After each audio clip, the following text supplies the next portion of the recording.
Më mirë është brenda apo jashtë? Ndryshimi fillon nga brenda e përçohet jashtë. Po nuk ndryshuam ne veten tonë, mos presim të ndodhë ndryshimi atje jashtë. Nëse neve rregullojmë veten tonë, është rregulluar një pjesë e shoqërisë atje jashtë. Me anë të shembullit që japim. Të japim një çik kështu gjendje, atmosferë. Po ajo është. Apo të japim çik gjallëri, të japim çik emocion pozitiv njerëzve, ashtu duke ia dhënë njerëzve e marrim edhe vetë. Kjo është ajo marrëdhënia që ne e kemi nisur bashkë me të gjithë ata që na kanë ndjekur, na janë bashkuar, siç na është bashkuar Aleksi, dhe kemi pas të shkëputjen e shkurtër prej 3 muajsh, që për ne është shumë e gjatë, ashtu siç është edhe për ju është shumë e gjatë. Keni qenë të shumtë ata dhe me qëndrueshmërinë tuaj për javësh, vazhdimisht keni kërkuar ku është Aleksi, dhe herë pas here keni vendosur dhe mua me shpatulla pas mujit duke më akuzuar në thojza, duke thënë çfarë ke bëu Aleksit. Por për t'i rënë pak shkurt që mos më rënë gjatë, që e kemi theksuar disa herë, kemi pas probleme me YouTube-in, edhe sot po ja them Aleksit, ndoshta ja kam thënë edhe me 2 herë të tjera që kemi bërë në terren ato bisedat sa për të rikujtuar që mos më humb atë lidhjen. Se me Aleksin edhe jemi takuar edhe herë tjera, qoftë edhe për kafe. Por si jemi takuar me Aleksin që takohemi me ju, që na keni ndjekë dhe na kërkoni vazhdimisht. Podcasti i fundit që kemi bërë me Aleksin, që kemi bërë në studio me Pistkastin, përsa kemi pas temën për familjen që ka qenë tema e fundit, direkt pas atij publikimit atij podcasti, që ndodhe ajo që ka qenë kanali në mënyrë shumë kufizuar dhe unë nuk e përdor dot kanalin e YouTube-it nga kompjuteri, po ashtu edhe në këtë telefon që kam unë, që e përdor zakonisht për YouTube-in, nuk e përdor dot, nuk hedh dot video, dhe i hedh në mënyrë shumë kufizuar. Dhe kjo ka qenë edhe arsyeja që ne me Aleksi nuk e kemi bërë këtë takimin tonë të përjavshëm, të mërkurës, që ndoshta do ta nisim tashmë me këtë, le ta quajmë një sezon të dytë me takimet tona, me temat që kemi trajtuar, duke u munduar që të sjellim më të mirën e asaj që ne vërejmë, shohim, analizojmë, për të qenë sa më afër, ndihmojmë njëri tjetrin, por duke ndihmuar edhe ju, ne dhe ne ju, domethënë, me qenë pjesë një shoqërie për të shprehur ato mendimet tona për temat nga më ndryshme që mund të ketë vetë njeriu, njerëzimi, shoqëritë dhe shqiptarët. Aleks, përshëndes. Gëzohem që je mirë, bëhet qefi që je mirë. Edhe unë ju përshëndes ju. Dhe uroj që ti jesh një augur i mirë tani për me këtë rikthimin ton të dy, domethënë në këtë rubrikë të Pistkastit këtu në kanalin Pisk, që të shprehim ato siç ka ne diskutojmë, do mendojmë ne. Dhe sot e vendosëm bashk kur konsumuam atë kafen që konsumojmë, që kemi kthyer traditë para kësaj bisedës përgjithë, domethënë, kur bëjmë regjistrimin, që flasim edhe për tema se si të shkojmë edhe tek ata që na ndjekin, që të jemi sa më afër realitetit dhe problematikave nga më ndryshme. Edhe vendosëm që me Aleksin kemi disa tema për sa i përket pjesës asaj se çka është e brendshme më shumë se sa ajo e jashtëmja që ne e dëgjojmë gjithandej, që ndoshta edhe ato do t'i flasim prapë, nuk do t'i lëm as pjesën politike, sociale, ekonomike, gjeopolitike, edhe atë se çka thon ata që i vendosin atë emrin e madh për ta zhbërë çdo gjë, konspiracioni, domethënë, që kanë vendosur qëllimisht atë emër për ta zhbërë atë se çka mendon një njeri që thellohet pak më shumë në ose shef më shumë më përtej asaj se çka na japin ose na servirin. Por të flasim pak për atë të brendshmën, për njeriu e sotëm, prapë që e kanë titulluar njeriu modern, njeriu i kësaj kohe, domethënë që ecën me hapa galopant, me hapa shumë të mëdhenj dhe me një ritëm shumë të shpejtë, saqë të gjithë nxitojmë për hiçgjë, për asgjë. Në fundi fare është për asgjë, se ne kemi parë prej vitesh, historia ka treguar dhe në epokat e lashta ka treguar që kjo jetë domethënë është thjesht një kalim nga një vagon tjetër, ose një faqe libri, ose ka mënyra krahasimore nga më ndryshme që e kanë krahasuar shumë njerëz qoftë dietar ose njerëz të lexuar, por edhe njerëz thjesht që të pyesësh edhe njëri 70 vjeç, 80 vjeç, ndoshta mund të jetë në hapet e tij të fundit të mbylljes së ciklit të kësaj jete, thotë që ishte hapë mbyll sy, domethënë, që e thon disa në mënyrë krahasimore. Por ajo se çka ne vendosim sot të flasim ose që ne e kemi në shumicën e rasteve si bisedë tonë, por edhe shumë tjerë mendoj që mund të rroken në këtë lloj bisedash, është ajo se çfarë qëllimi ka vetë robi në këtë jetë dhe çfarë e ka bërë këtë njeriu në sotëm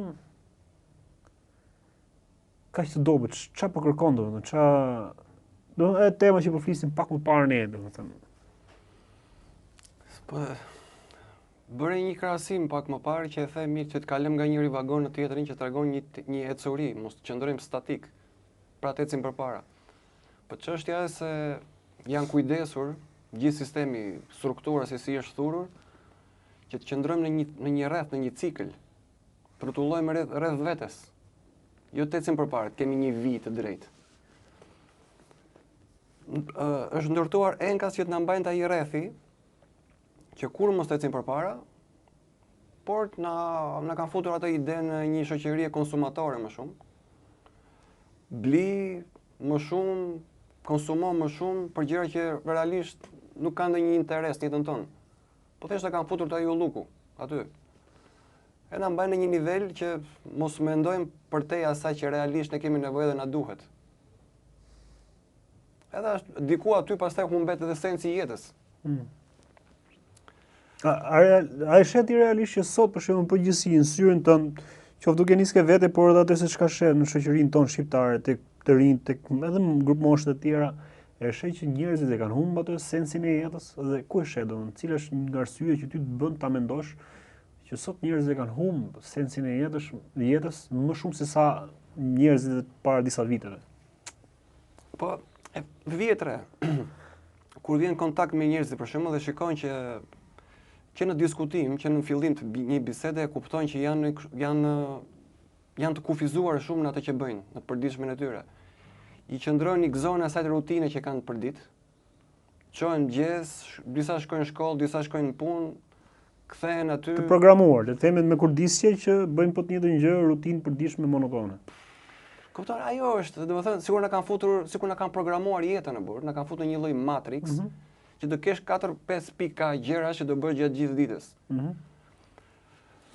Ajo nuk na ndihmon që neve të bëjmë një revolucion të kësaj, një shpërthim të kësaj gjë që të dalim nga ajo kutia, nga ai kafazi që janë përpjekur të na fusin. Pse duhet dalim për shembull? Po bëj unë atë kontrapedalin le të them. Pse duhet dalim nga kjo gjë? Pse mendon ti që njeriu duhet dalë jashtë saj? Për shembull, dikush mund të jetë i kënaqur me atë gjë që bën çdo ditë. Po jam i sigurt që janë të kënaqur sepse nuk e din këtë aspektin tjetër. Janë të kënaqur në atë kufizim. Nuk në anën tjetër. Po se njohin fare. Është sikur pa njohur. Është sikur gjenden brenda një shpelle atje tani ato, edhe në fund në hyrjet e asaj shikojnë që pas ka dritë. Disa njerëz kalojnë nga jashtë dhe bën hije aty. Pas ka dhe civilizim tjetër thonë atë, që ka vetëm kjo bota e kësaj shpellës ku unë gjendem. Edhe nuk tentojnë që të dalin te ajo dritë atje, të shohin kush janë hijet e kujt janë këtyre që po lëvizin aty. Ka dhe njerëz të tjerë që të vinë kontakt, të shkëmbejmë eksperjenca gjëra. Kufizohet ajo errësira ku gjendet në fund të asaj shpellës atje. Edhe nuk ka gjetë një lloj rehatie, edhe nuk tenton asnjëherë që dalin, domethënë nga ai kafazi, nga ajo ku gjendet tashmë. Edhe kanë rënë një lloj kompromisi me këtë gjendje që ekziston. Edhe nëse dikush shkon për shembull të them ore, ti thua ore dil se ka dhe botë për tek kësaj që gjendesh, që ti ke zënë atë rehatin tënd. Jo, mbler se jam mirë këtu ku jam. Është ai komforti, zona rehatis, domethënë që ti je mësuar me këtë, ja din asaj dhe nuk ke le të themi as trysni, as presion, as emocione të tjera që ti të provosh tjetër dhe thotë, "Ok, pse po mluam, pse më zgjon nga kjo gjë?" Mos më flit për gjëra që s'kan lidhje me botën time, mos më zgjon nga ky gjumi, kjo rehatia që un kam gjetur. Domethënë sikur të tentosh ti të tregosh diçka tjetër për te asaj që ata janë, reagojnë dhe keq. Aq shumë janë rrënjosur te ajo hiçi që jetojnë. Te ajo boshllloku që kanë zënë rehat aty. Po çfarë shqetëson me këtë dy për shembull?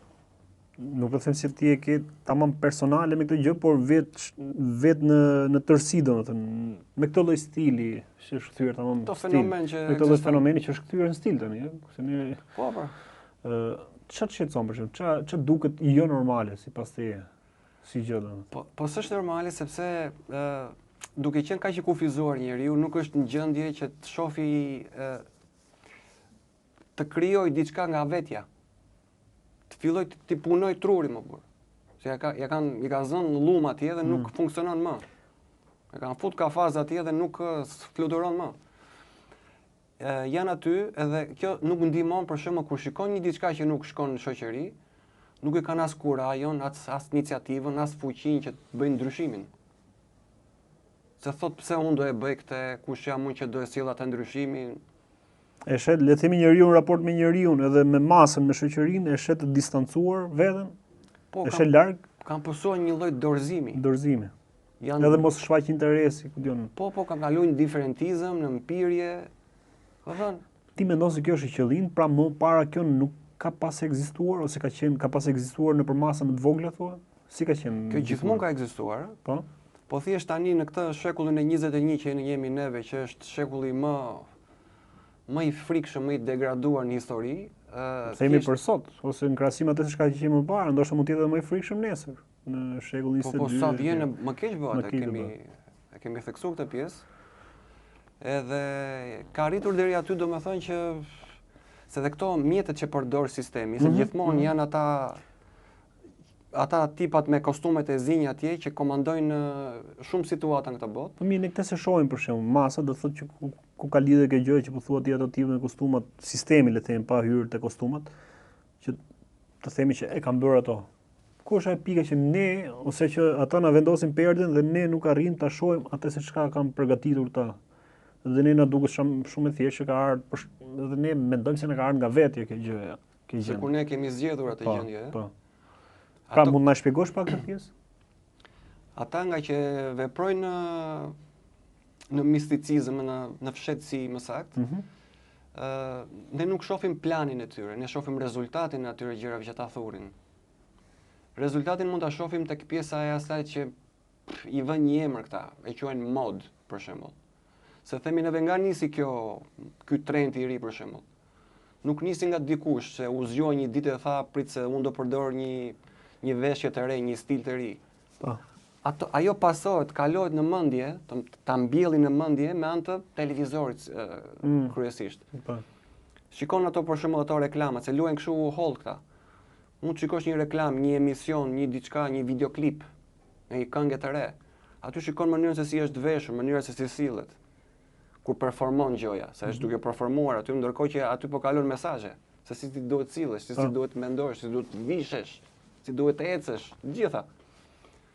Aty pastaj ato të kalon dhe ti pastaj thua ta provoj dhe unë këtë, sepse e pash i ditë në televizor, e pash i ditë në Instagram, po ta provoj dhe unë këtë veshjen, ta fry dhe unë buzën, ti bëj dhe unë flokët e kuq. Këto pastaj kalon dhe bëhen si diçka e përditshme. Edhe njëri shikon tjetrin pastaj se kemi dhe atë instinktin e majmunit, këtu që kopjojmë. Që kopjojmë njëri tjetrin. Kemi atë prirjen e kopjimit. Edhe ajo po hapet pastaj, përhapet.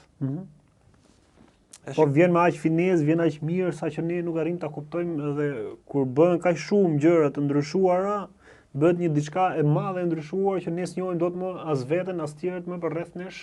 Po, domethënë se po ta shohësh shumë ftohtë fare, domethënë ato gjëra që nisin që neve pastaj i huazojmë, na duket sikur ishte zgjedhja jon. Po nuk është zgjedhja jon. Ajo është një shtyrje aq e lehtë, aq pa kuptuar, saqë është diçka që të ka futur ai tjetri ty aty ku do që ti t'jesh. Po nuk e zgjodhe vetë realisht. As e kupton fare. Thjesht përshtatesh. E merr, e kopjon edhe ecën me atë gjë, pa e ditur fare që ajo nuk ishte e jotja, nuk ishte zgjedhja jote. Kështu veprojnë këta, më mënyrë subkonsciente quhet. Po, a mundet që vetë njeriu domethënë ta luftojë këtë? Si mund ta luftojë? Po, që ta luftojnë duhet ndodhej procesi i atij të çlirimit që tham.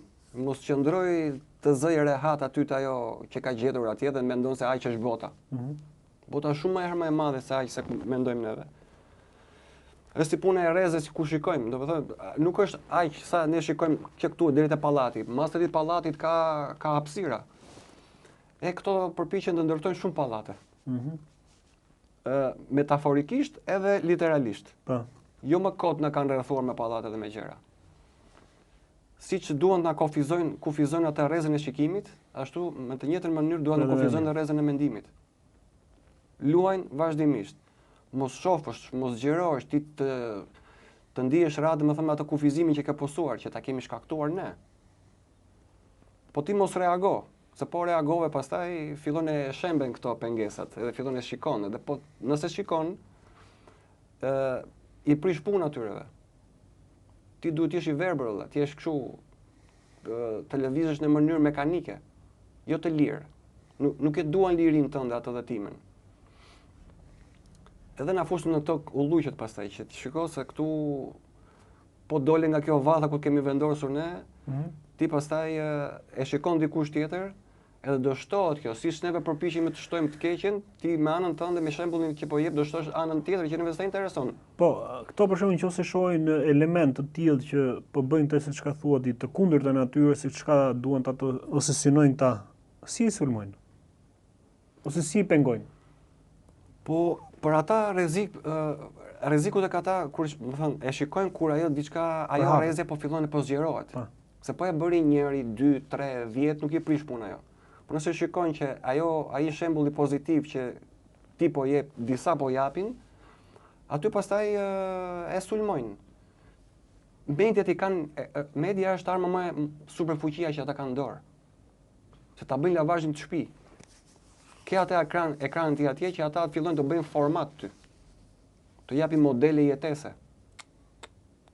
Të japin modele e të menduarit. Edhe vin aq bukur, aq mirë, ëh? Domthon se merr vesh domthon. Se merr vesh fare sepse ti supozohet se ti fare thua, po si përfundova këtu. Si harrita unë që të bëj këtë gjë, domthon habitesh me veten. Po ka aty ai ta e koltuka atje dhe ka atë ekranin që ke. Vetëm have gojën. Aty vetëm bombardon, të fut me ushqime se mendja çfarë është? Mendja është si një simullir i erës që vetëm bluan. Çfarë ti jedhësh do bluaj? Tani mund të jedhësh grur, po mund të jesh dhe gur. Njëra e ushqen, kurse tjetra i thyn atë granazhet. E copton, e dëmton. Këto janë përpjekur vazhdimisht se na hedhin gur neve. Gur nga përmasa nga më të ndryshmet. Na sakatojnë trurin edhe, forcën e mendimit, e të menduarit shëndosh edhe drejt. Na prishin kriterin e të qenurit njerëz. Duhet na e ulin atë nivelin e kapacitetit. Të na mbajnë në një nivel të caktuar ku ti nuk mendon për te asaj të përditshmes. Për tek tip Matrix. Sa i filmi atje shumë domethënës, ë? E ka atë phishing këtu mbrapa qafe, që vazhdimisht na programojnë, se ka ca të vërteta atje, po duhet thjesht ta dëshifrosh. Po ndodh në jetë ajo vërtet. Jo se neve tani jemi në botë imagjinare këtu, ajo është kështu, tjetër gjë ajo. Sikur na kanë futur atë fishë këtu mbrapa qafe dhe na programojnë vazhdimisht se si neve duhet të veprojmë në të përditshmën tonë. Na kanë komplet të kufizuar mendimin, forcën e mendimit. Nuk duan që ti të mendosh, nuk duan që ti të krijosh, ti je i lirë të bësh atë që del nga brenda teje më burr. Janë kujdesur ti fikin ato instiktet e krijimtarisë që na bëjnë neve njerëz. Sepse Zoti është krijues, e ka bërë dhe njeriu të jetë krijues, njeriu është një krijues i vogël që ka fuqi për të krijuar. Ata nuk duan që neve të krijojmë. Na duan vetëm që të bindemi. Na duan tamam si dele të bindura brenda një vathe. Nuk duhet dalësh nga i gardi, duhet ta kapërcesh. Po çfarë pasojësh po sjellin këto në shoqëri? Po jemi pasojat janë që jo ata, jo të gjithë ata, pra kur gjithë këto gjëra çka kanë implementuar ta, pra nëpërmjet medias e tjerë, shumë elementeve të tjera, domethënë, çfarë ndikon në shoqëri duke marrë si shembull individi. Pra, nëse vjen tek unë, çfarë ndodh tek unë pra? Ose tek ti? Te një njeri. Çfarë pasojash ka lënë pra? Pastaj duke e përshkallëzuar themi edhe për shoqërinë pastaj. Pasoja kryesore që ka lënë e gjithë kjo që na rrethon, gjithë kjo përpjekja, fryma negative mund ta quajmë këtë gjë. I ka bërë njerëzit të ftohtë, indiferent. Ka kaluar një indiferentizëm, nuk më intereson asgjë thot, unë do shikoj jetën time, të shikoj, të siguroj të ardhurat e mia. Na kanë fikur komplet atë pjesën e bashkëpunimit. Nuk duam që ne të bashkëpunojmë, të ndihmojmë njëri tjetrin, sa aty bëhemi më të fuqishëm. Ne kam prerë këtë marrëdhënien. Edhe secili vepron nga ana vet. Po sa mund t'i shtri krah dikush kur është vetëm? Ai herët apo sot apo nesër do mbytet se është vetëm. E ka nevojë patjetër atë tjetrin. E këto janë kujdesur që ato urat lidhse që na lidhin neve si shoqëri edhe me njëri tjetrin në rang personal kështu, janë kujdesur që t'i shembin. Prandaj jemi kthyer në një shoqëri individuale më shumë. Duke futur spica le të themi dyshime, që ne të kemi gjithmonë dyshimi është pastaj pika tjetër. Thyrje besimi. Po, këto të gjitha këto, pastaj njëra sjell tjetër janë zinxhir. Smirën, pastaj xhelozin. Të gjitha këto rriten pastaj brenda nesh. Gjithë çfarë janë, gjithë këto ngjyresat negative, domethënë jo ushqejnë njerëzve që të kenë gjithë për njëri tjetrin. Po. Anasjellës. Po, mos kemi besim as tek njeriu më i afërt i shtëpisë apo të shikojmë njëri tjetrin me dyshime. Nuk mendojmë për shembull, po ti afrohet dikush, ti shkoj ti afrohet dikujt me sinqeritetin më të pastër të mundshëm. Gjëja e parë që do vendosin mendja e tjetrit është dyshimi. Përse tani ky si ka mundësi që të vi ky me tendencë komplet pastër? Është i pa imagjinueshme sot. E vërtetë është. Deri aty kemi arritur. Ja, kam përshtypjen që shumë nga ata që po ndjekin, qoftë edhe pak nuk është ajo ne s'kemi luftuar asnjëherë për numra apo gjëra, por uroj që këto biseda të vinë sa më afër jush edhe kam përshtypjen se kjo është një plagë shumë e madhe edhe në shoqërinë tonë shqiptare, qoftë edhe në rrethet tona shoqërore, por edhe në rrethet e juaja, por ju që po i ndiqni këtë bashkëbisedim me Aleksin, kam përshtypjen që i keni pjesë të realitetit tuaj këto lloj problematikash, edhe do isha shumë interesuar dhe kurioztar të dija se si e keni parë ose në ç'kënd vështrimi shihni për shembull nëpërmjet njerëzve tuaj, shokëve tuaj në rrethin tuaj shoqëror problematika të tilla, çfarë qasje keni mbajtur ose si e shihni këtë gjë, pra a zë vend ky diskutim, këto përçarje mund ta quajmë, si mund të jetë lloj përçarje, se edhe largimi pra përçarje krijon domethënë. Çfarë sundo? Është letra e fortë e tyre. Kjo është letra e tyre, është një nga pikët kryesore të këtyre xhaketave të zeza. Punojmë fuqishëm për atë përçarjen që the. Në raporte shoqërore të ngushta deri në raporte shtetesh. Që nuk duan ta çojmë mirë fqinjë me njëri tjetrin. Deri diku ne këtë po e shohim, edhe në raporte shtetesh po e shohim, domethënë raporti më të fortit, më të madhit, duke sulmuar, duke krijuar gjithmonë edhe problematika brenda shteteve që ndoshta s'kan probleme brenda tyre, po e gjeni formë se si ta hapë një hallk aty, një lloj problematike, një hendek, një kanal, një grop ose e kanë çuar deri te familja këtë përpjekjen e përçarjes.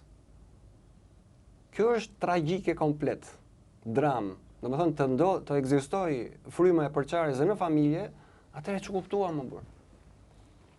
Se familja është baza e shoqërisë, qeliza e shoqërisë.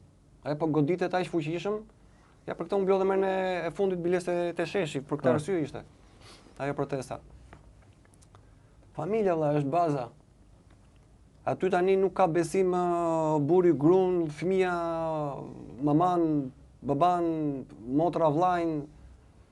Domethënë deri aty ka shkuar ajo krimbi, ajo smundja e indiferentizmit, dhe brenda familjes jemi indiferent për njëri tjetrin. Nuk duam të dimë a jemi mirë, domethënë si kalove sot?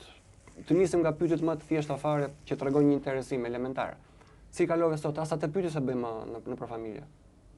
Secili shikon atë Terezinë vet, kthehet nga jashtë, ku diun ç'a bëri atje jashtë, kthehet, zënat e cepin e vet atje në dhëm, komunikimi zero, janë ftohur marrëdhëniet, të kaloj unë mirë thot, njëri të kaloj unë mirë thot tjetri. Ka bërë njeriu deri në nivele të larta ekstrem egoizmit. Po, edhe kur hajn veç, kur ti vi ajo momenti që ai do të është e rradha akoma dhe kjo tryeza për bashkë në familje. Të keni bisedë, flitet diçka, Dikur kjo ka qenë domethënë i jepte Ka qenë e paprekshme në familje shqiptare. Familja shqiptare ka pasi bërë shumë deri në vitet e fundit, por realisht edhe këtu tek neve po kthehet në model kjo tjetra. Po. Pra këto vite e fundit është po zë më shumë vend kjo që po thua ti, pra ne po shohim madje ne më parë kemi pasur vizitat më të shpeshta tek njerëzit tanë. Po, kishte hyrje dalje tani. Kishim hyrje dalje, ne sot s'po njohim kush janë kushërinjt më të afërt. Tani i bi kështu shpejt fare, hapin ato komunikimet me kamera atje. Pra ka ndikuar edhe kjo teknologjia thua? Dhe jo ka ndikuar, patjetër. Ka ndikuar se tani nuk preferojnë më të kenë një kontakt fizik ballë për ballë me njëri tjetrin, po kufizohen tek ajo folëm, i tham. Ky që për çfarë shkoj. Ka të bëj shumë në psikologjinë e njeriut kur diskutimi bëhet ballë për ballë me njëri tjetrin. Është diçka e natyrshme. Ndihmon më shumë, të afron më shumë. Kurse tani ajo pjesa e flas unë tani nga kamera, ajo deri diku e bën efektin, por nuk është ajo plotësia që të ofron kur e ke ballë për ballë tjetrin. Tani edhe këte kanë shembur. Ajo vlen më shumë kur tjetri ndodhet në krahun tjetër planetit atje, ajo po mund ndihmoj, po tani ti je aty afër, ti je në një qytet. Edhe të kufizohesh tani ti ajo pjesa e kamerës atje sikur s'qëndron. Shkova takoje nga afër. Jepi dorën, përqafoje. Kupton, funksionon ndryshe psikologjia, ndjenjat janë më të forta. Po mirë, mos ndoshta ka të bëjë edhe kjo Alex, se po ndoshta po orientohemi vetëm te si sistem, pjesë e sistemit, por ndoshta edhe kjo gjë që unë do të them tani është po pjesë e sistemit që këto e kanë goditur vetë, se mund të themi që edhe vetë jeta sot është bërë pak më e vështirë në plotësimin ose për të qenë le të themi që ti të plotësosh le të themi kushtet ekonomike vetes dhe familjes ose njerëzve që ti je përgjegjës për të arritur këtë gjë, për ta realizuar. Pra është bërë një jetë shpejt dinamike dhe e gjatë në kohë, pra në shumë orë, për shembull dikush merret shumë i angazhuar në punë e gjëra, thotë si bie koha për veten e vet. Pra nuk e di jam i qartë ndonëse çka po them, pra në idenë që dikush është shumë i zënë me punën, me tjetër edhe brenda pakos është ajo. Kësaj të përpjekjes. Pra edhe kjo, po ç'a kujton ti, pse ai tetorshi atje duket normale, neve tashmë na ka kaluar në normalitet ai tetorshi atje, që 3 tetorësh që ka një ditë, një tetorësh do ja kushtojmë punës. Po prapë edhe i tetorëshi sot ku ka shkuar kapitalizmi, ekonomia dhe jetesa e këtij lloj standardi që kanë çuar këta, është pa mjaftueshëm që ti ta arrish ta realizosh brenda 8 orëve që të kesh të ardhura normale për të frimuar. Po, kjo pastaj është është shtesë kësaj problematike se je detyron disa të bëjnë dhe 2 punë. Bravo. Që të përballin po e them pak më.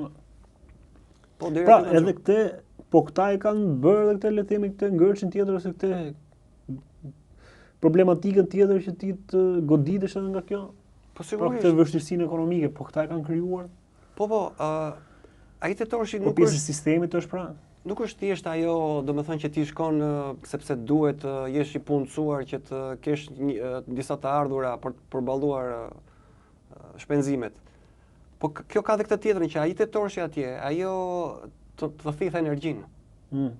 Është shumë tetor në ditë. Kjo mund t'ingullet çik çuditshëm tani, po është mirë menduar dhe kjo puna e kësajt. Që tjetë secili tetor në ditë patjetër t'i kaloj aty. Në fillim nisën me shkollimin, me arsimin, që duhet kalosh 8 orë atje.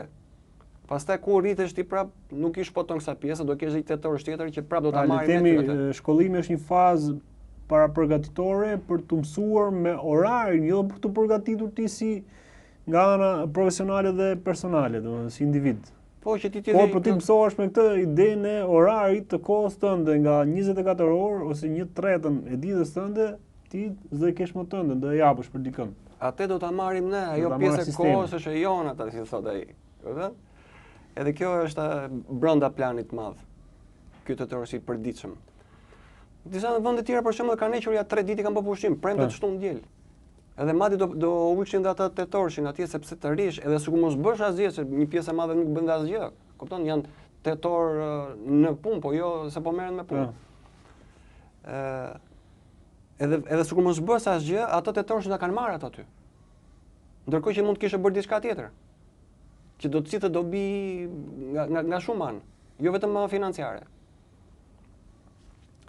Edhe do të thotë të kanë aty, ngado që të lëvizësh, të kanë kapur nga diçka. Edhe kohën e duan, edhe ndjenjat i duan, dhe mendjen tënde e duan, dhe lirinë tënde gjitha. Do të marrin diçka patjetër. Po puna është kur të marrin diçka, fillojnë të marrin gjitha.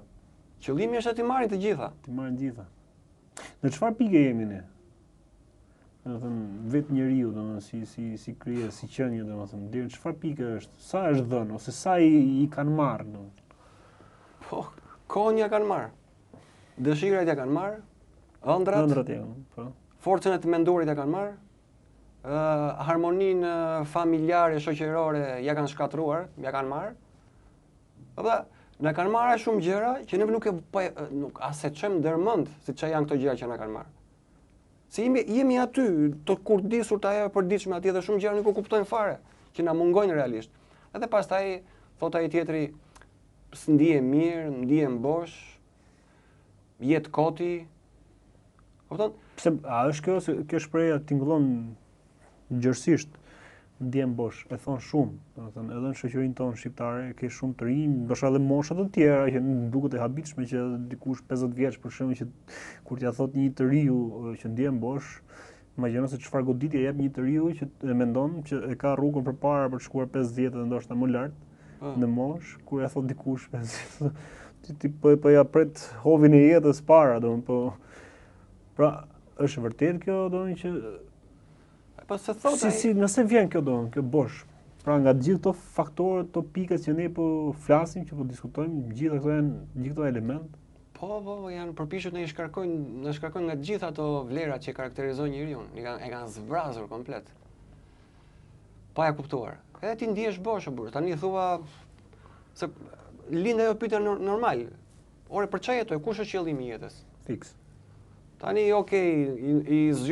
ndoqa këto etapat e nisa nga arsimi, u rrita pastaj kalova në një ambient pune, u njoha me dikë, krijova familje, bëra fëmijë.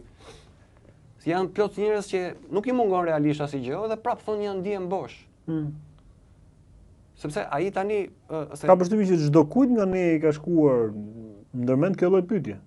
Po patjetër se është prezent çdo ditë. Ndoshta edhe disa herë në faza ndryshme të jetës. Të gjithë, edhe njeriu. Por keq është kur bëhet e vazhdueshme, ka nga ata që mund ta ketë prej kohësh, që mund t'i vijë pyetje çdo ditë që zgjohen dhe Edhe njeriu që është më i arir, po ta zësh në një moment të sinqert, ti thuash po ti me këtë arritje që ke, do të thotë. Po nga se vjen kjo? Si çfarë duhet bëhet njeriu pa që mos si vinte kjo pyetje? Të shikoj që mos mendoj se lumturia vjen nga ajo pasuria që vën atje jashtë. Nuk funksionon ashtu. Pasuria njeriu e ka nga brenda vetes vet. Për shkak prej kësaj vjen, thua? Nga që ne jemi lidhur me atë të jashtmen, me materien, ose nuk kemi një të brendshme, le të themi, të pasur, të pastër. Janë kujdesur na ndryshojnë atë orientimin. Kanë përmbysur atë renditjen e vlerave, kanë kthyer piramidën mbrapsht. Domethënë që ti mbushesh nga jashtë. Mbushesh po patë një punë të mirë, po patë një biznes të mirë. Akoma dhe një grua ose dhe fëmijët kujton se ajo është realizim.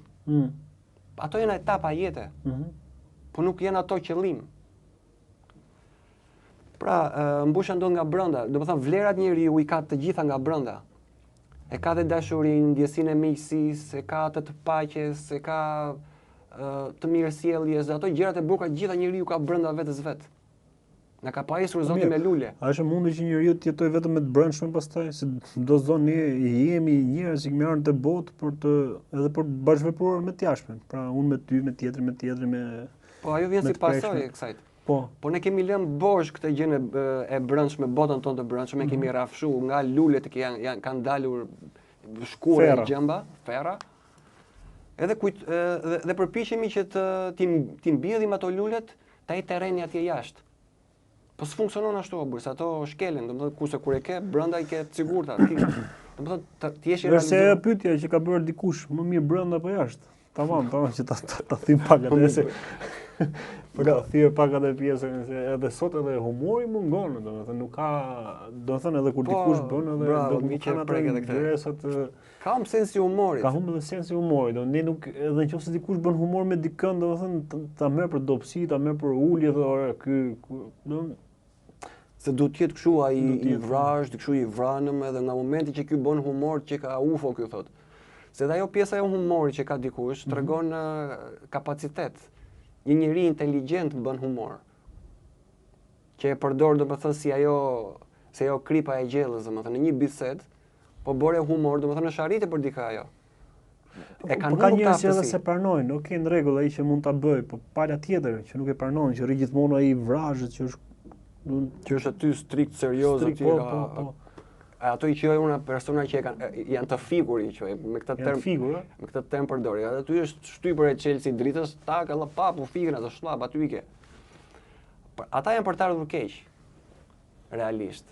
Ata janë të dorëzuar aty. O Alex, tani me gjithë këtë çka tham domethënë, prandaj edhe kalova te kjo që thash. Po a ka një formë që kjo të zhbëhet, domethënë gjithë kjo gjëja e keqe, le të themi, që është ndërtuar dhe e ka ndërtuar keq ose e ka shembur njeriu dhe e ka ndërtuar keq më saktë. Se vetë njeriu si krijesë, si fillimet e vet e ka ardhur i pastër, ka shumë, e ka pas gjithë të brendshme, e ka pas kulluar. Po me kalimin e kohëve, viteve, fillon pastaj varet ku më njanohet, nga ku merr drejtim domethënë. Që vetë njeriu si qenie është dobët. A ka një formë kjo që mund të, le të themi, të rregullohet, të ndreqet? Rregullohet duke e ke dëgjuar të shprehen sa e vërtet është kjo shprehje, po e themi po se kuptojmë. Ore mblidhe mendjen. Po mund të ketë njerëz që do donin shumë ta mblidhin mendjen. Po a ka një çelës, një formë, një mënyrë se si ta mbledhim mendjen? Si ta mbledh mendjen? E shikon, e vën re në jetën e përditshme. Çfarë është ajo, se ne kthehemi nga diçka nga jashtë, e themi u lodha. Po. Por realisht nuk je se je i lodhur thjesht fizikisht, je i lodhur dhe mendërisht. Kjo do të thotë që mendja jote ishte shpërndar diku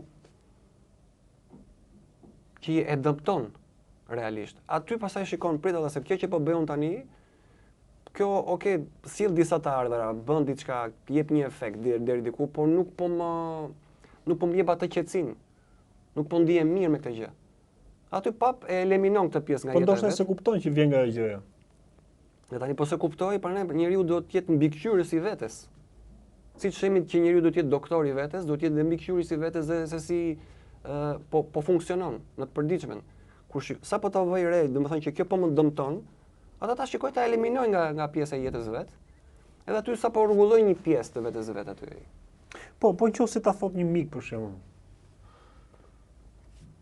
Ta thot diçka, sot si është predispozita është që të merret për keq, pra ti do e kishe guximin nëse shifjet e një miku yt që mund ta kishe si problematik këtë gjë, do ja thoje dot? Po patjetër. Si do ja thoje? Kështu si ka të bëjë edhe pjesën si mund ta vrasësh tjetrin. Ndoshta ta merr për keq, ndoshta e largon edhe e bën akoma më keq.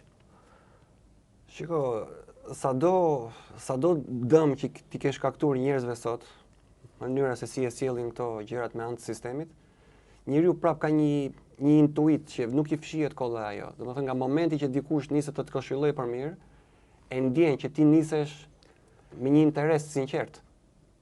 Po e vuri re këtë gjë, ai është më i pranueshëm në ato momente. Edhe kështu s'do ta marri për ters. E ndjen që ti po ja thua pa interes o burr. Po. E bëj pastër për të mirën tënde, nga një shtyr, nga një ndjesie sinqerte ndaj, nga duhet të shoh të mirë o burr. Sa po ta vë re këtë gjë, ai është më i hapur. Por pa harruar pjesën e besimit, që është kryesorja, që ai do ta ketë mirësinë e besimit, se ndoshta po ja the, ai do ta marrë si ofenduese, do ta marrë thotë po ti kush je pastaj që po ma thukte mua. Ndoshta ti si e mirë për vete që po ma thukte. Po mirë, kthehet mund të thehet edhe në bumerang. Po e kuptoj. Po ka dhe nga ata pastaj që e shkelmojnë. Që e shkelmojnë pra këtë lloj mirësie që dikush mund ta thotë. e përkthejnë gabim të trurit Mund të tyre. thonë për shembull që kjo mund të jetë dashakeqëse për shembull. Është tendencioze kjo që po po. bën kështu, ke parasysh, po ekzistojnë këto fenomene. Po është ajo shumë e rëndësishme ti fitosh besimin tjetrit, se njerëzit edhe siç e theksuam në fillim, kanë humbur besimin ndaj njëri tjetrit. Kjo është e kryesorja domethënë. Prandaj i ke kështu, do të them vazhdimisht sapo nisesh ti këshillosh për diçka, pap mblidhen. Kurrë mblidhen. Ku ma ka ky tani, pse po ma thot? Një qëllim e ka. Do të thotë duhet zhvishemi nga këto, dyshim për gjithçka më burr. Për gjën më të vogël, dyshim. Dakor, tham të dyshojmë. Po tani mos ta tepërojmë këtë pjesë, kupton, se pastaj i bie që dyshojmë edhe nga hija jon. Nuk kemi kaluar në faza të frikshme fare. Nuk kemi gjë të presim një këshill nga dikush se ma ka me të futme. Ka kalu dhe kjo tani. Si flet do tjetrit natyrshëm, ti thuash një mirëmëngjes aty me buzëqeshje, vetëm kur i ke ca reagime të mbledh, kështu.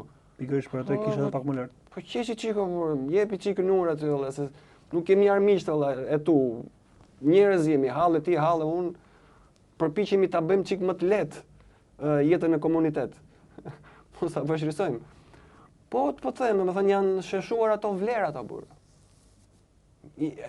Njeriu e kanë bërë sot këtë frikë nga gjithçka. Me anë të frikës e komandojnë botën sot. Ushim panik. Panik deri në palc.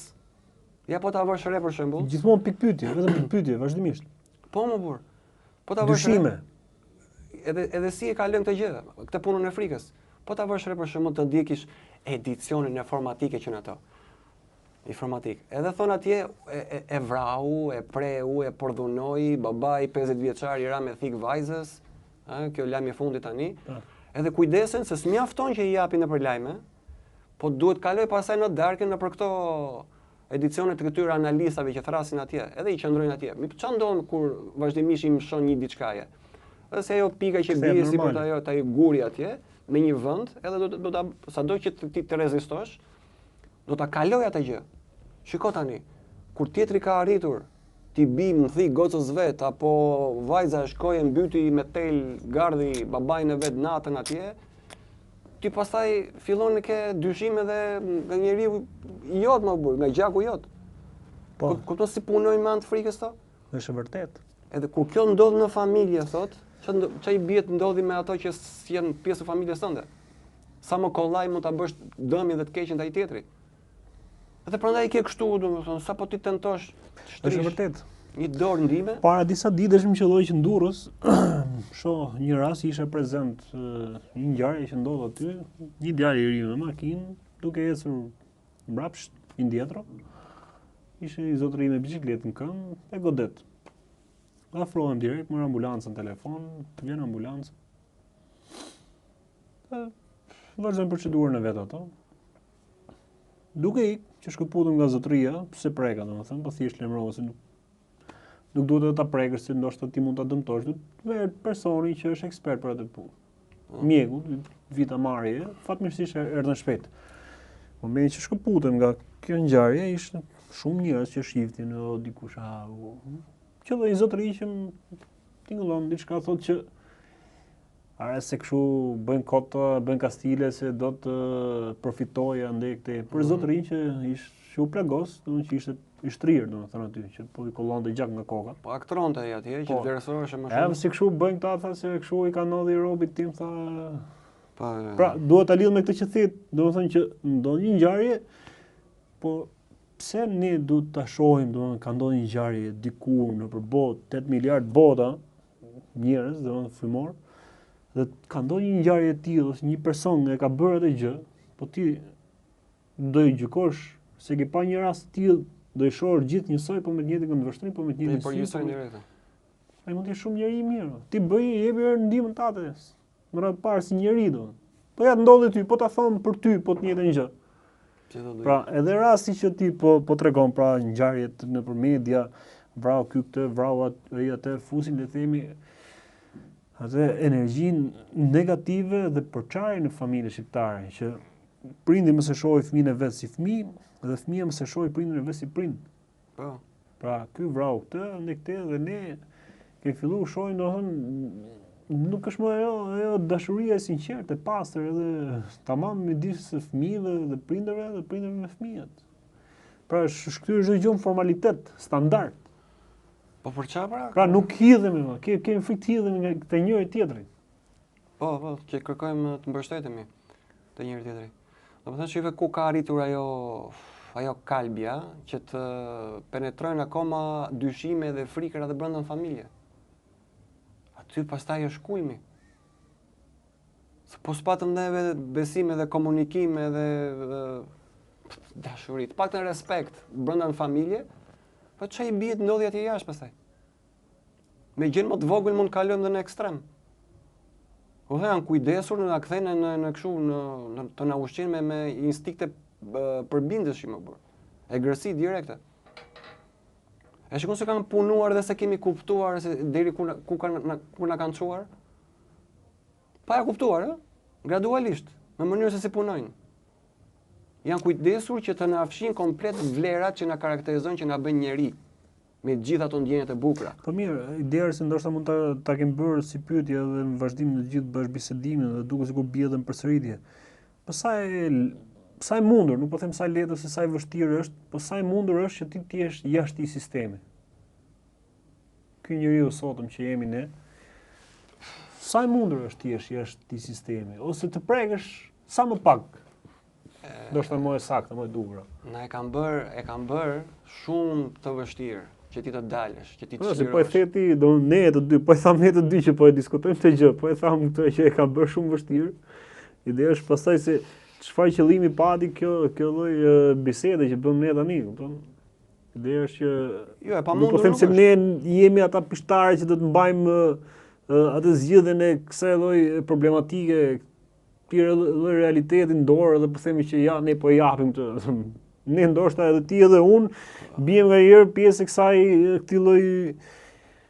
Po nuk pritet nga një revolucion i madh, jo, ne thjesht po e trajtojmë. Jo, e qartë, po thjesht si e gjen ti për shembull ku bie ti kur je kapur në klapa nga këto lloj situatash. Për shembull, nëse na jep një shembull nga jeta jote. Tani nuk është se ka një recetë konkrete, domethënë që dalësh nga kjo që të bësh atë namin e madh. Unë lexoj për shembull. Jo gazeta, jo çat japin këto mediat zyrtare ku dëgjon. Kam ato librat e mia atje. Lexoj horoskopin. Po horoskopin pastaj. Po tjetër problem kjo, tjetër temë tjetër. Ne kemi diskutuar 2-3 herë horoskopin, po. Domethënë aty parashikimi i yjeve. Kupton? I hënës. Lëvizja e planetave thotë ai tjetri.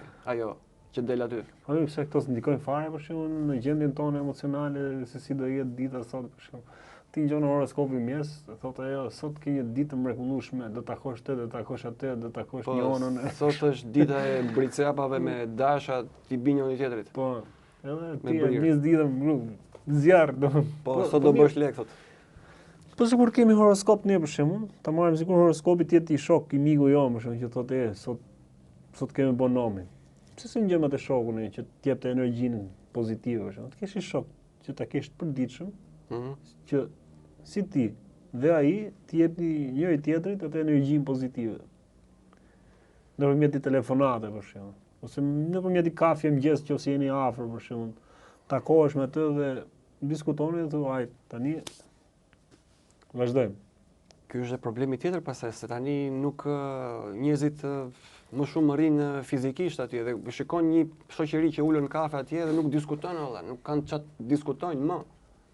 Edhe fillojnë me telefona, kupton, aty është përikja sot, aty është arratisja që mund të bëjë njeriu nga ajo përditshme te telefoni. Çfarë të gjesh një shok sot, është sikur ke gjetë thesarin më të shtrenjtë, më të vyer. Po flasim për shok tamam. Po kush është shok tamam, se këtë thon gjithë. Pra, edhe dikën që mund ta takosh ti, ai tjetri thotë gjithë e thon këtë, që të kesh shok tamam. Kjo bën përshtypje kjo si gjë, si shprehje. Njeriu do të testuar. Po mirë, ai që e thotë ai vet a ka kaluar në këtë testet vet? Pra, se kjo është gjithmonë nuk po them për asnjë siç e the ti, por përgjithësi e gjë si shprehet duke nisë edhe ke vetja. Për shkak them edhe vetes. Them që kush jam unë për shembull që them gjej shok që të kaloj të testet, ose të jetë i shok tamam për Do të nuk jam dhe unë i duri, po kërkoj të durin, po thua. Po, kjo është shpreha që ne jemi rritë gjithë shoh më mirë se veten, po unë i mirë i kujt do jem. Kjo është ideja. Po problemi është kush e pranon tjetrin se është më i mirë se vetja, është kjo pastaj. Po, pasi janë shumë është që janë shprehje kështu që ndoshta si ti, si tu dalim sa egoist është vetë njeriu pastaj. Si ti kërkon i shok, që e krahasove me thesarin më të çmuar dhe më të pagjendur në botë. Po ti, thesari kujt do jesh? Po ti, a je vetë një thesar? Pra, ne, pse se këthem ke vetja? Kjo është ideja. Po mirë, shiko. Pse nuk bëhem unë një shok i mirë, se bëhem unë ky thesari që të vi dhe i thesari tjetër? Një njeri i mirë është ai që e ka mirë me veten. Kjo pra? Ndihesu nga kjo. Nga momenti që dikush ndihet rehat me veten e tij, qoftë në shoqëri, qoftë në vetmi, nuk i prish asgjë. Atëherë, pra, se po e kthejmë përgjigjen, atëherë mu nuk ka çam duhet i shok i mirë pastaj. Tani, okay, jo, në kuptimin që ti do bashkëveprosh dhe ke shokë të tjerë, por ti nuk është si po e çon jetën tënde në kërkim të një shoku të mirë. Ti i pret gjithë, nëse ti je korrekt me veten tënde, je në mirësinë tënde, je në të mirën tënde dhe shpërndan atë të mirën. Po, tani pra ty as nuk të dëmton qoftë ai shoku keq apo i mirë se jo shumë i mirë. Po. Pra nëse edhe s'ke kap thesarin. Nuk di a jam i qartë në këtë që po them dhe ose ke mendim tjetër, prandaj po e shtrisi. Jo, e kuptoj. Po shikoj, njeriu që ka mirë me veten nuk pret që vlerësimi t'i vi nga X apo Y. Ai e di shumë mirë kush është me veten e vet, ndihet rehat. Edhe kështu që nuk ndikohet nga jashtë ç'a ndodh.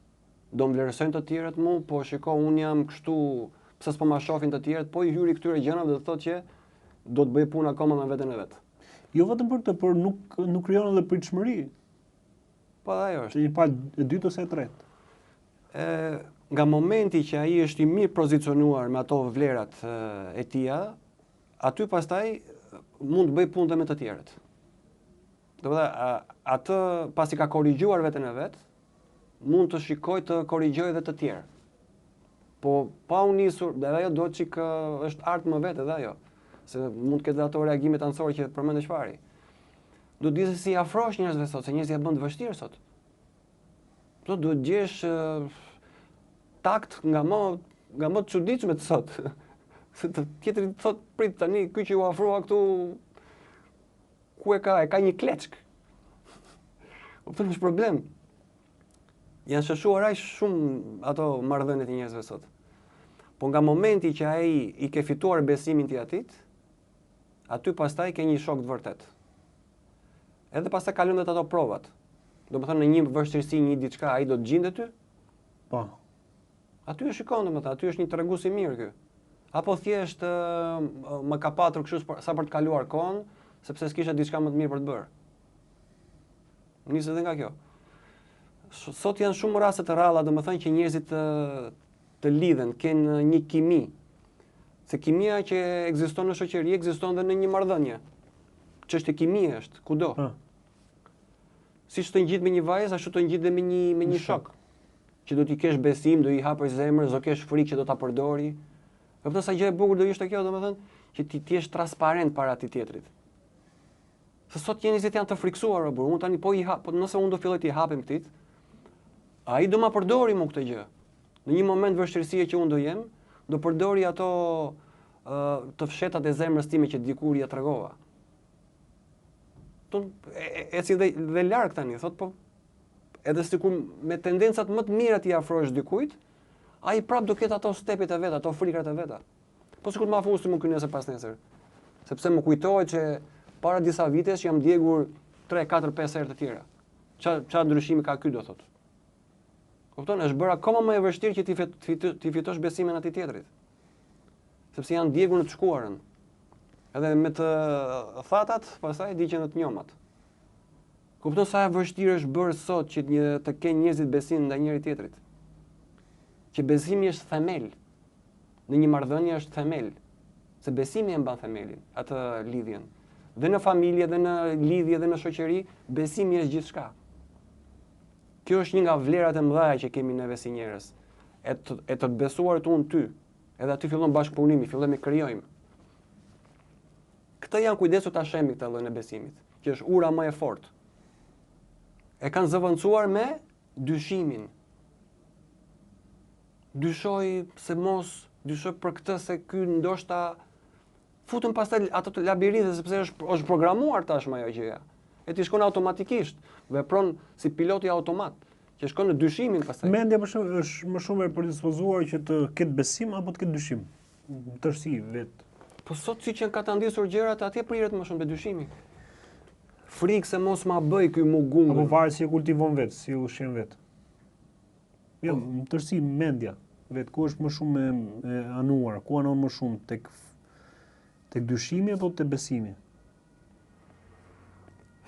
Po tani sot më shumë të dyshimi anon sepse po kemi... Jo sot vetë mendja, apo në varësi të asaj se çka ju ushqen.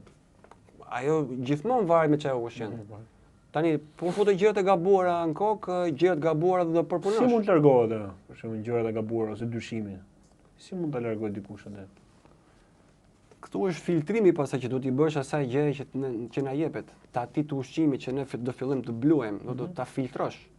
Po që ta filtrosh tani duhet kesh ca baza, ca gjëra domethënë që të bësh dallimin e të mirës nga e keqja. Se shpesh edhe e keqja të vjen si e mirë, të vjen e mbështjellur me xixa, me kështu, me mbështjellëse të bukura. Kjo është pjesa më e vështirë Oltin tani, që ta bësh atë dallimin e gjërave. S'do na e thoshte? Po ja e thash, domethënë po sa do kuptohet se kemi humbur atë kriterin e shëndosh të gjërave, kupton? Nuk kemi më gjendje të ndajmë të mirën nga e keqja. Na e kanë dhënë të përzierë. Çik të mirë me shumë të keqe brenda. Që mos duket ja bëjmë mua ajo keqja, japin dhe ca penele e të mirës, që mos duket komplet e keqe. E ti e merr gjithë pakun pastaj. E qun dhe të keqen e qun të mirë. Kupton, që ta bësh dallimin duhet të jesh çik ti vetë i brumosur me disa gjëra që ta rish ta bësh dallimin. Duhet të marr disa elementë mira, por që të jenë vërtet mira. Aty pastaj vjen vetë e keqja dhe stonon kur të afrohet. E largon direkte. S'ka lidhje me këtë që di unë, s'kam lidhje me këtë që kam mësuar. Edhe bën dallimin aty pastaj. Po kur vazhdimisht bombardohesh nga një anë vetëm me atë të keqen, vetëm me çfarë thot televizori. Është më rrezikshëm. Vetëm me çfarë thot, çfarë mendon shumica e njerëzve. Aty është kaput pastaj. Po aty e pastaj të merr rryma pastaj. A ka mënyrë kthese pastaj nëse të ka marr rryma? Do ishte fat i madh, ëh? Për ata që gjenden brenda në rrym. Po. Çik vështirë të dalësh që andej më burr se e kanë bër gropën shumë të thellë. Sa mund dalësh që andej. Është vështirë realisht sot këtë kohë që jetojmë. Si mund të dalësh? Edhe nëse dikush tenton të të ndihmoj që të nxjerrë që andej, të dalim prapë te fillimi i bisedës, ai do reagoj keq e burr. Më lera atë si jam mirë këtu ku jam. Çfarë ti ndihmosh më atë pastaj? Vetë shansi për ta kuptuar është pothuajse zero. Çfarë kënaq një njeri të sotëm, të shekullit 2021? Çfarë kënaq më shumë sipas teje? Sot me çfarë kënaqet një njeri? Materia. Mendon se ajo është gjithçka. Paraja, shtëpia e bukur, makinat luksoze, lavdia nga shoqëria, lavdia nga puna. Do ta mbushi veten me gjëra që realisht janë tym. Edhe prapa aty janë. E pra ne thon pastaj, por pse ndihem prap boshun? Unë jam i arira burr. Kam gjëra që tjerat as nëndra nuk i çojnë, nuk i shohin. E prapë në bosh. Edhe prap thot boshllloku është prezent në botën time. Po pikërisht për kësaj dallas, ju kërkojnë ta mbushni nga jashtë. Nuk funksionon ashtu.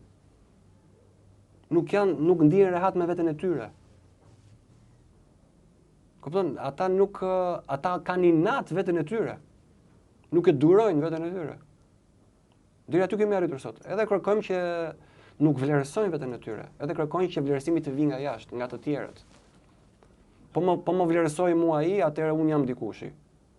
Po nuk pata unë pikë. Kaq për kaq vuajmë, po, që të na vlerësoj dikush. Po, la na vlerësoj dikush. Flas dikush për ne. Po, edhe bëjmë ato përpjekjet tona. Po s'foli, po sa dikush për ne diçka, domethënë, Nuk, panik direkt. Nuk quhet. Nuk e mirë, s'ma frymë dot. Atëre kot roj thot. Inexistent komplet. Siç më tha njëra mua, më tha një ditë, lumturia ime, siç e tha, lumturia ime tha varet se si më mendojnë të tjerët. S'ke për qenë asnjëherë lumtur. Jeto për tjerët. Jeto për tjerët. S'do jesh asnjëherë i lumtur, i thashëm, po unë nisem nga ajo. Parizë pasi mërzitëm. Tani pra, më mirë është që ta mërzisësh dikën ti thuash vërtetën, realitetin direkt apo ta ushqesh atë. Tani ajo mund ta ndoshta ajo e mori si të rënd këtë gjë. Po blok direkt. Po dua jo zbëri blok, se kisha të barbabas, kisha të shtypte. Ndoshta ku shkoj në shtëpi. Aty botonin, se ky na po na prish ëndrrën tani. Por momentin mund t'i vi çiksi rënd kur ja thua. Po ajo është këshilla më e sinqertë që mund t'i japësh dikujt. Më mirë thoja kështu shablon, sado që t'i dhëmbi, po të paktën do jetë një dhimbje që ka shpresë korrigjimi. Ajo që i dhimbti asa në ato momente, ajo mund t'i sjelli atë ndryshimin, se do thotë prit, reflekton ato momente. Po s'ku ta bëj këtë ndryshim. Po gjithmonë. Po reflektoj, tani ti jep një shtys, një shkëndi. Po e bëri. Ç'të bësh më?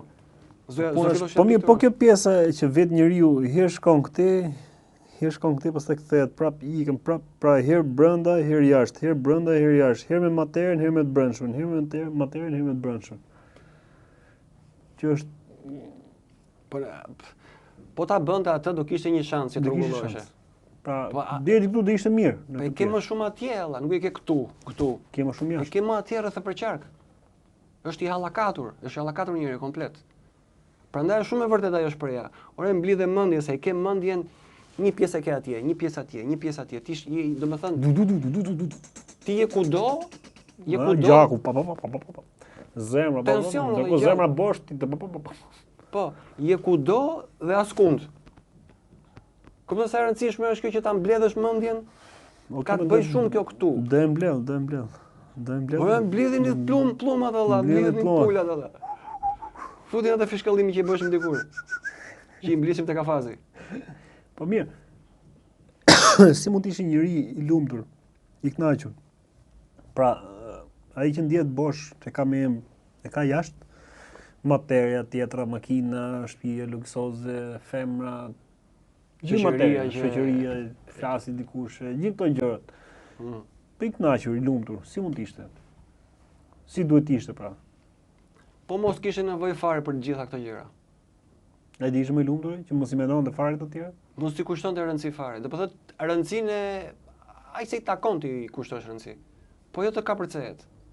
Shiko se po supata unë atë vlerësimi sot kur shkojmë punë, atje unë do filloj të ndihem keq se diçka nuk shkon mbi mua, thot.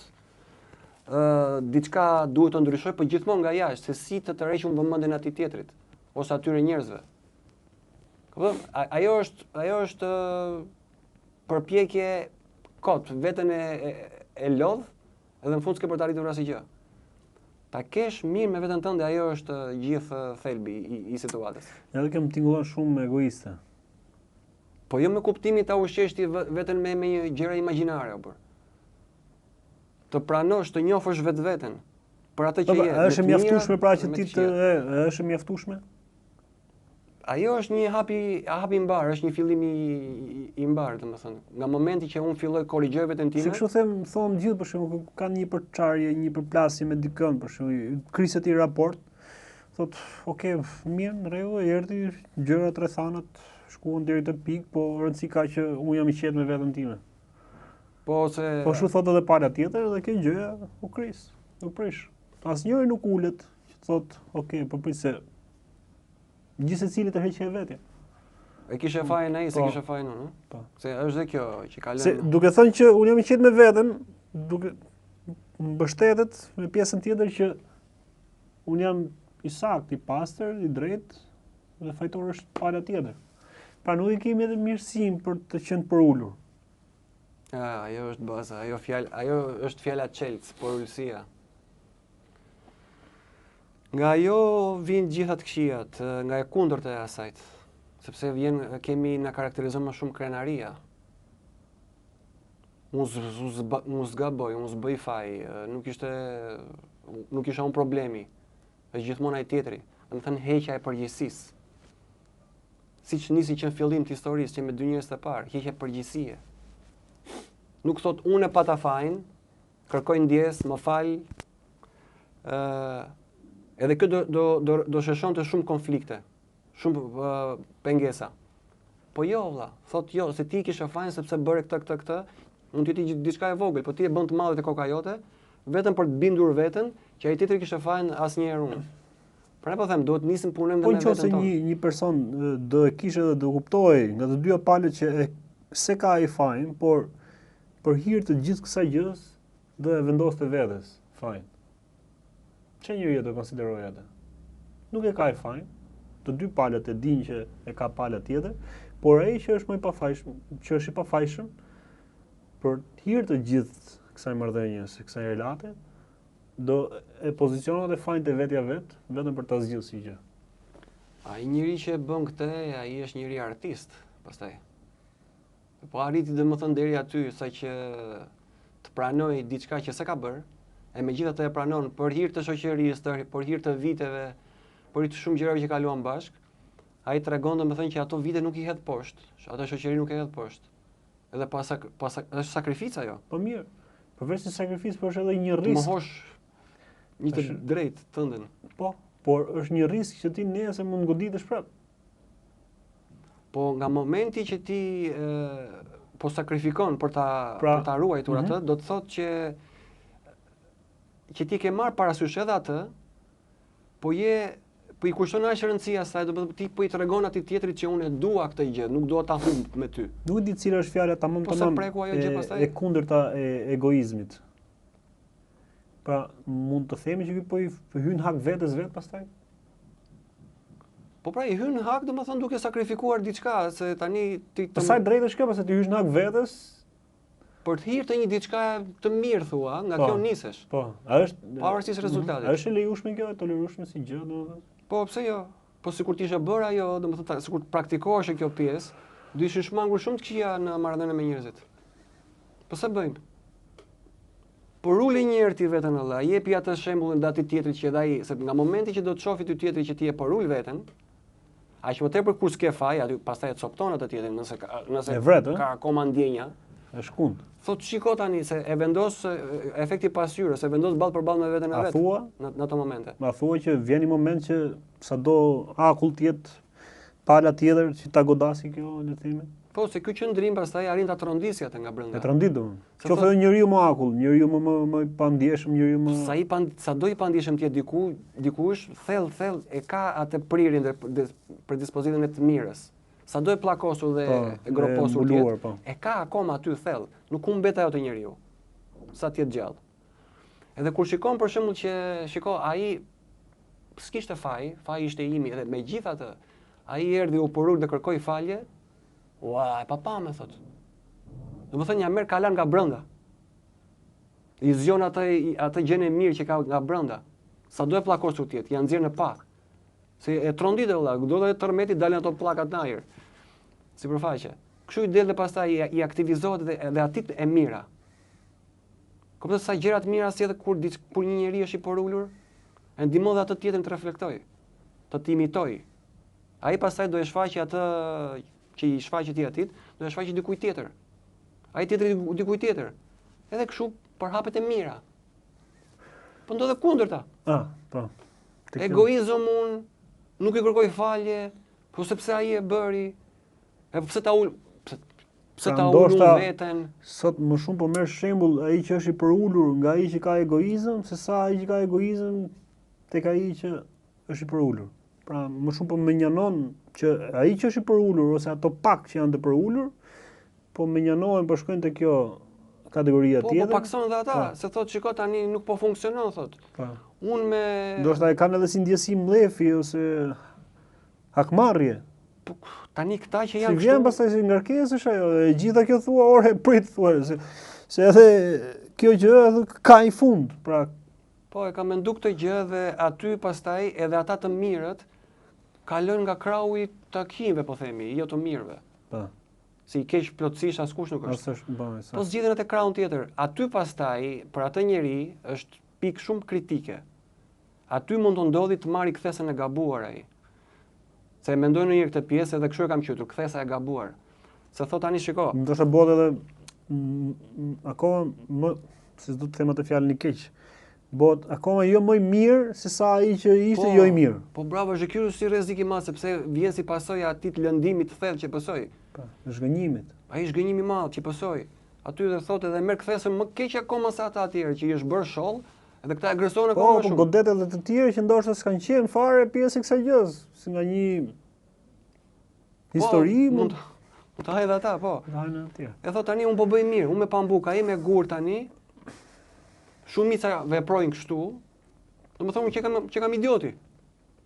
Fillon e ballafaqet me veten e vet ai. Aty është ajo që mund të rrezikojë të marrë kthesën e gabuar dhe të kalojë te pjesa e të shumtave pastaj. Aty do shumë kujdes në atë momente. Se aty po rashkite, hajde kthej veten pastaj. Se thua, kështu që e ka.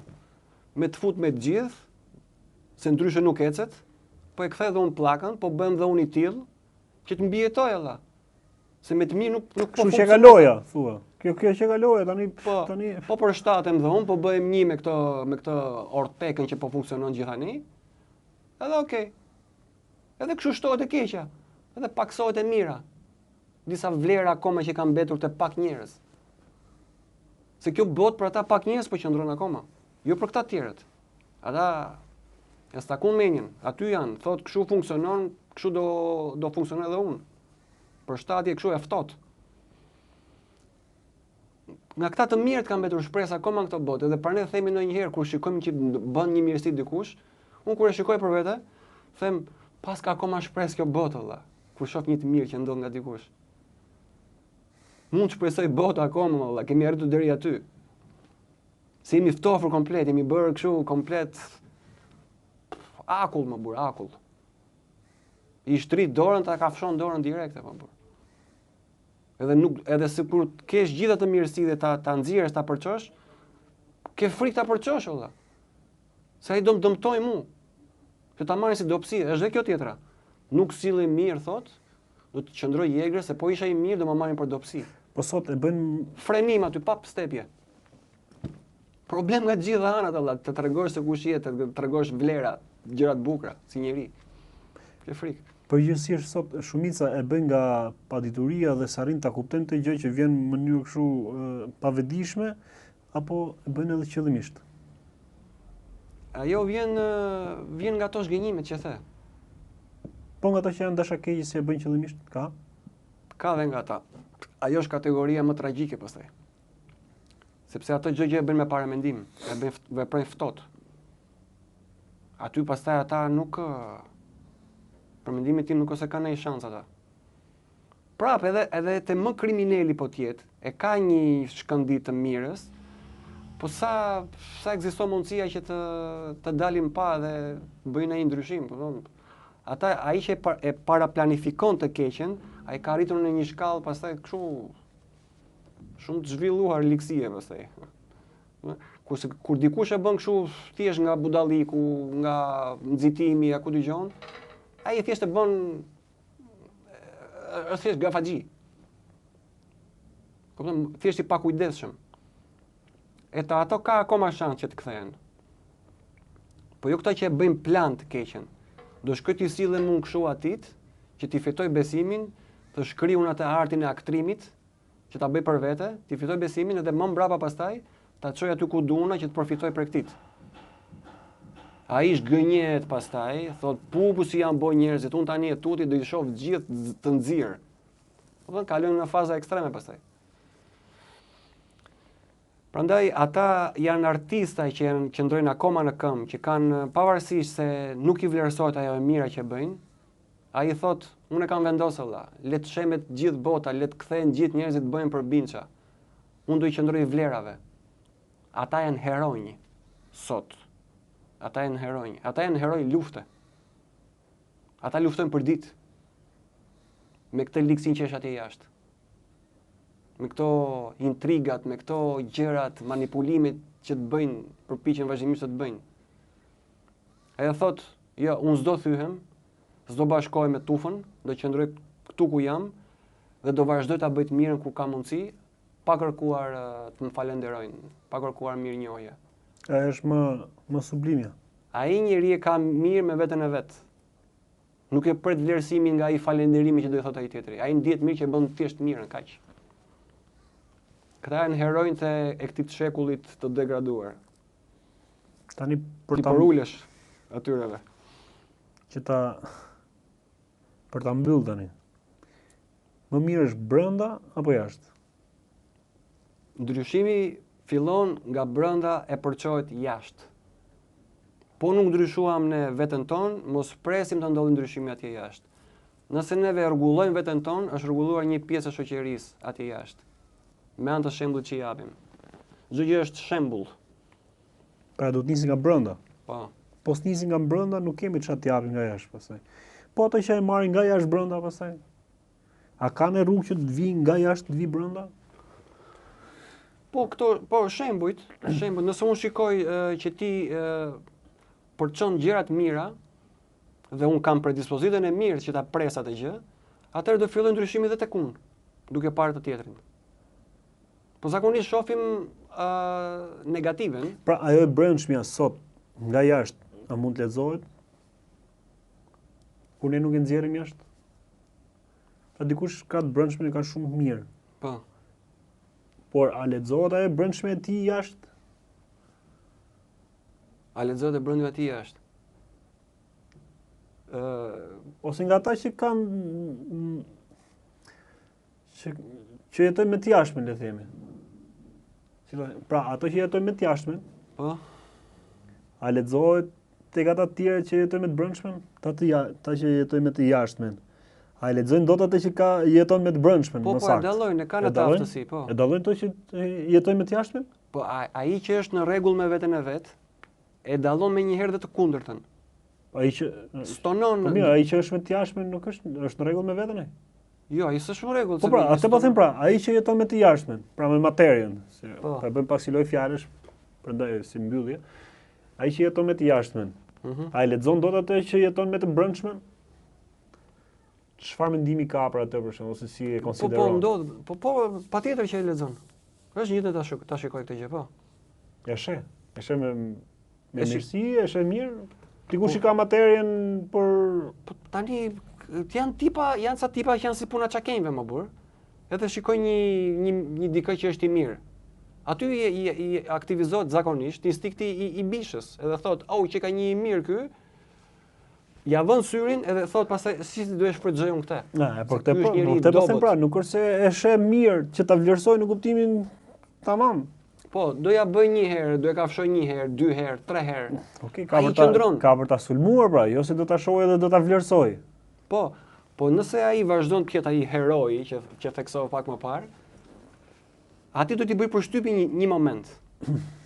Do thotë, "Ore, çfarë është ky më burr? Unë ngela tu ja fut këtij tu e dëm këtu, ai s'po ma kthen të keqen me të keqen mua. Çfarë po ndodh me këtë?" Domethënë fillon e bën i dalin ca pikë pyetje atit. Aty e ke vendosur përballë me veten e vet, aty ndodh efekti pasqyrimit. Aty mund t'i thrasi menjes ky pastaj. Pra ai me të brendshme ka për ta bëu të vuj më shumë se sa mund ta dënonte vetë, domethënë. Ose ti kundërpërgjigje. Po tu i bë dëm këtij të mirit, atë e forcon realisht. Po. Dhe si ajo era që fryn që forcon ato rrënjët e pemës kur fryn që shkojnë kështu. Kështu është ajo, i vjen fortuna këtyre njerëzve të mirë nga këta njerëz të qinj. Ata e forcon më shumë, nëse ai është i vendosur të qëndrojë. Kurse për këtë tjetrin ka shans që të rregullohet, të heqet dorë nga ato. Nga mirësia që mesazhi me mirësinë e tij që po e jep. Po, se ai, domethënë nuk po lufton me të njëjtën. Ai i bë dëm, kurse ky tjetri thotë, "Unë zot ta kthej." Ti pastaj me qëndrimin që mban, me shembull që po jep, i jep shans atij tjetrit që të korrigjohet. Se po shikon një diçka ndryshe. Nuk po shikon atë që është e zakonshme, që e pret, që unë do i bëj dëm këtij, do ma bëj dhe mua ai, se kështu funksionon. I bi, do mbi. Kurse një tjetër që nuk ja kthen, aty pastaj ai poson tronditje nga brenda realisht. Nuk mendon sikur po fiton në fillim, sikur është ai i fortë se po ja fut. Po më i fortë është ai që nuk reagon ndaj të keqes. Ai është i fortë i vërtet. Edhe aty do shikoj veten ai që unë s'e kam më aq i fortë. Unë që kam i dopti, Sepse po godas një person që ky s'pyet fare alla, qëndron i palokundur. Realisht unë jam i dopti, thot ai. Edhe fillon pastaj që ta imitoj ata tjetrin, të bëhem dhe unë si ai, se që ka më bukur kështu. Je më i plotësuar, më i realizuar si njeri. Se deri ato dallaveri që bëra deri dje, ato i bën shumica. Janë shumë e përlum. Unë zgjedh pakicën, thot ai. Edhe këto që janë që bëjnë kështu dëme, edhe kur kthehen, këta bëjnë më të mirë akoma, ha? Më të mirë. Po, si që janë disa të mirë, po janë të dobët. Nëse Edhe marrin kthesën e gabuar. Nëse ndërgjon. Po, ç'është ndërgjegje është ajo pastaj.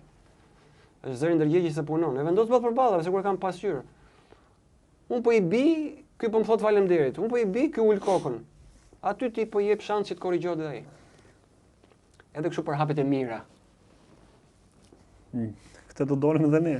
Uroj që edhe kjo të na ketë shërbyer edhe ne, Alex, normalisht edhe ne pjesë e këtij lloj realiteti jemi, ja? Duam, s'duam, se shmangim dot vetëm për të qenë pjesë e kësaj edhe herë brenda, herë jashtë, herë brenda, herë jashtë, kjo është ajo sfida e vetë njeriu, ha? Edhe vetë njeriu të sfidë ka. Ajo është sfida, që në dorë kemi ndryshojmë vetëm veten tonë. Po ndryshojmë veten tonë, mund të reflektojmë për mirë ai tjetri.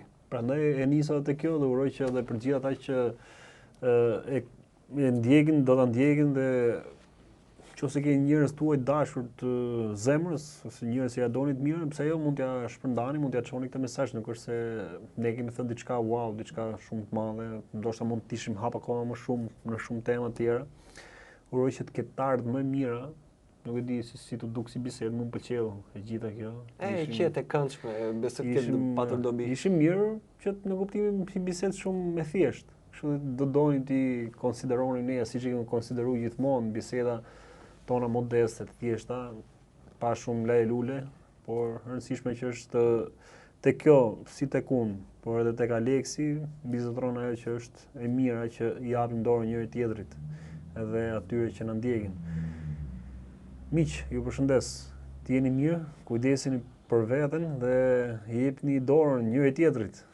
Pa frikë. Kjo është rëndësishme. Mirupafshim gjithë. Do takohemi ndoshta në vazhdim. Të jeni mirë, mirupafshim.